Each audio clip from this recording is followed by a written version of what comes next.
የኬንያው ፕሬዝዳንት ዊሊያም ሩቶ በዛሬው ዕለት ወደ ከፍተኛ ትምህርት ተቋም ለሚገቡ የኬንያ ወጣቶች ትልቅ ብስራትን አሰምቷል። ይህም ደግሞ የኬንያ መንግስት ከሚቀጥለው መስከረም 2026 ጀምሮ ወደ ዩኒቨርሲቲና ኮሌጅ ለሚገቡ ሁሉም ተማሪዎች ወጫቸውን የኬንያ መንግስት 100% ሙሉ ለሙሉ እንደሚሸፍንላቸው ነው ያሳወቁት።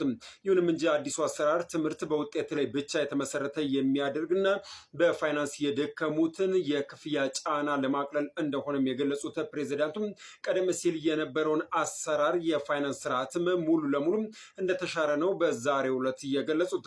ታዲያ በኬንያ ከዚህ በኋላ ወጪ መጋራት የሚባል ነገር የለም ማለት ነው።